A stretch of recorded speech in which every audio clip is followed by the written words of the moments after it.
Allah Azza wa Jal teaches us in His book that there's one thing, if you can get it in this life, it's more valuable than everything else. Everything else will be okay if you have this one thing. And that one thing is a closeness to Allah.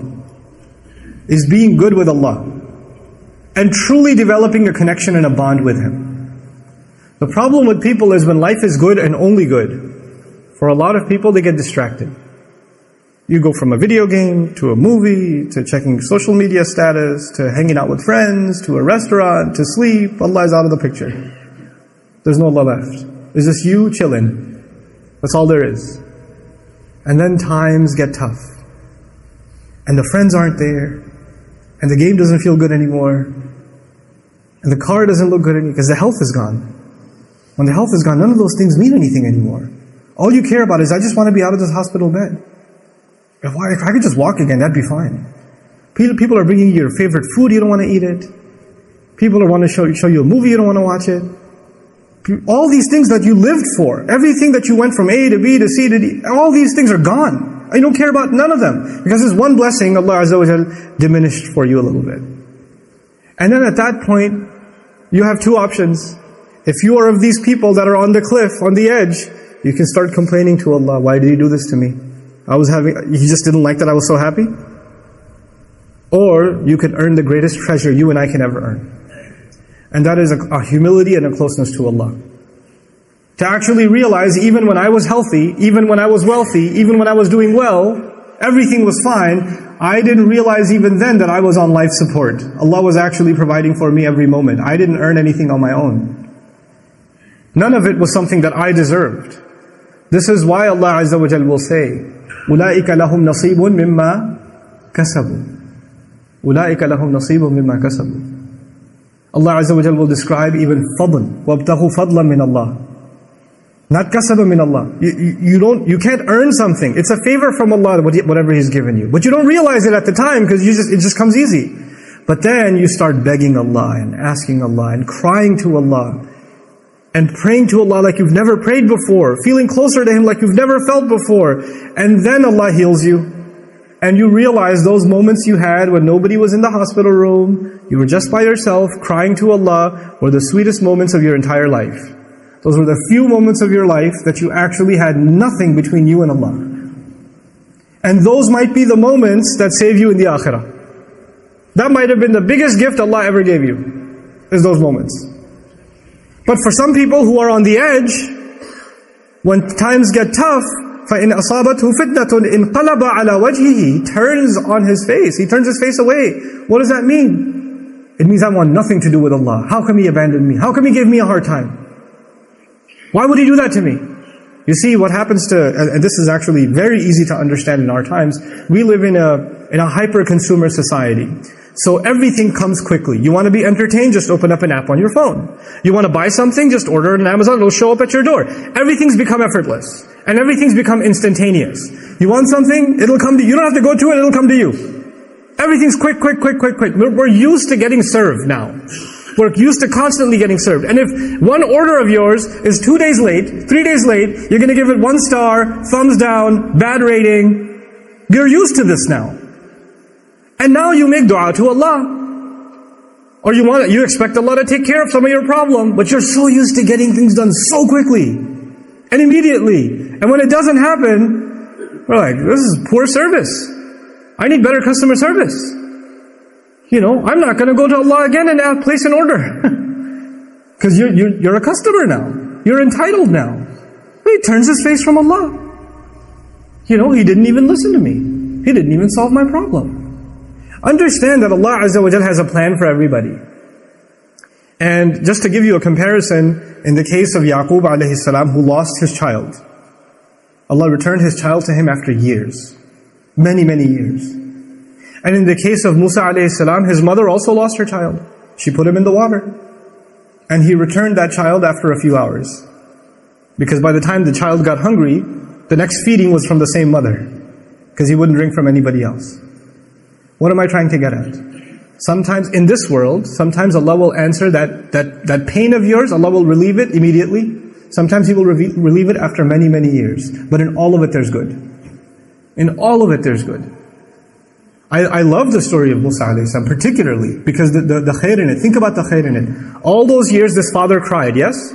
This father almost lost his eyesight, and eventually, وَبْيَضَّتْ عَيْنَاهُ, Qur'an says, some of the ulama like Alusi rahimahullah comment, amiya, and he became blind from crying. But all this time, where was Yusuf? Yusuf was in a prison. Yusuf is being held in, he was a child servant. When he got older enough, he got thrown into prison. He spent many of his years in jail, so either he served as a servant, or he served as a prisoner inmate in jail. Not a good life. That's not a good life. But at the end of it all, when he interprets a dream of the king, and that dream means that entire economy is going to collapse in 7 years, and people are going to die of starvation, the only one who knows how to handle that crisis was Yusuf. Had he not been in jail, he would have never helped the king. You understand this? If Yusuf was with his father the whole time, alayhi salam, that never would have happened. But now that Yusuf is there to interpret the dream and says, Inni hafidhun, I am the one who can take care of this responsibility. Make me the treasury secretary. Give me this responsibility. When he does that, and he takes care of it, what happens next? What happens next is thousands, if not hundreds of thousands of parents don't have to cry that their children died of starvation. One father cried for several years. But his tears, Allah made them a way of saving thousands of families from crying. Because if he didn't save that economy, and he didn't save that crop, the entire land would have been in drought, and people would have died of starvation, and war would have happened, all kinds of crises would have happened. Sometimes the difficulty you go through isn't just better for you. Maybe through your difficulty, you will become a sadaqah jariyah for so many others. You don't even know. You don't know. But if you're on the edge, you don't have that kind of trust in Allah.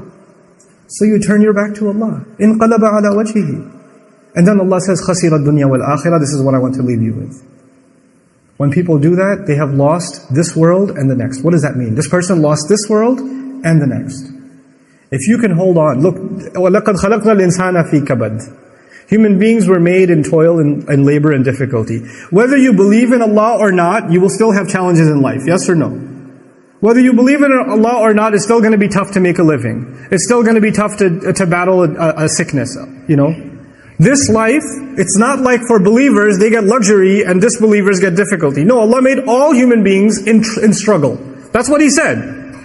If you could go through this struggle with Iman, then you will have the best of this life. And while you are making the best of this life, you'll be making the best of the next life too. You'll get a kind of peace nobody else enjoys. You're sick and the disbeliever is sick. But in your sickness, you still find peace and they find no peace. You're in financial trouble, they're in financial trouble. Exactly the same kind of trouble, exactly the same kind of hunger, but your heart is still at ease. Allah is still giving you tranquility. Allah is still rewarding you. Allah is still protecting you, and they're miserable. You made this life worse for yourself too. And on top of that, you missed out on the next life.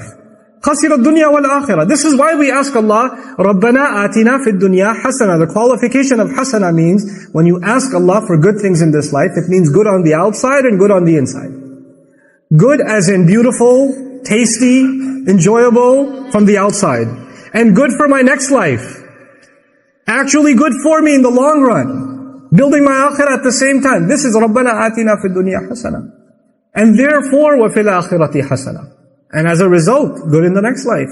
Something that's beautiful and good on the inside as well. So Allah Azza wa Jalla says He lost this world and the next. ذَلِكَ هُوَ الْخُسْرَانُ الْمُبِينُ. That is the ultimate loss. The Qur'an uses 3 words for loss. Allah Azza wa Jalla uses khusr. إِنَّ الْإِنسَانَ لَفِي خُسْرٍ. He uses khasaran and He uses khusran. And khusran is a masdar, sighatul mubalagha, the worst kind of loss. The worst imaginable loss. Of all the kinds of loss Allah talks about, the worst of all losses is this one. Somebody who was actually a believer and lost their faith when times got tough. And as a result, they lost this life and the next life, and they had it all. Allah had everything laid out for them. Everything was laid out for them. And so I leave you with the following. Allah Azza wa Jalla will describe الَّذِينَ يَرِثُونَ الْفِرْدَوْسِ. About believers, He says they will inherit paradise. Strange word. Allah didn't say, in many places He says they will enter paradise. But in Surah Al-Mu'minun He says they will inherit paradise. Now you know that inheritance is actually something that is handed down to you because your family owned it already. And that's actually how the Prophet ﷺ described it. Allah Azza wa Jal, literally, there's two explanations of it. Jannah was actually given to our father, Adam alayhi salam. And so already we're qualified for it. Already. So we're going to get it in mirath. We're going to inherit it. But another beautiful hadith that I read when I was studying the meaning of wiratha and actually studying Firdaus, incredible statement of the Prophet ﷺ. He says, Allah Azza wa Jal made a house in Jannah, in Firdaus. Firdaus is the highest Jannah. Allah made a house in Firdaus for every human being. Not just every believer, every human being. But some people just didn't want to go. So when believers get there, there's going to be a lot of empty homes. And so they're going to inherit those homes. May Allah Azza wa Jal make us of those who inherit homes in Jannah, and not those whose homes remain empty. The house Allah has built for you and the house Allah has built for me is already there. The expectation from Allah for you to enter the highest place in Jannah is already there. Don't mess it up. Don't fall off the edge. Don't lose your faith in Allah. Just think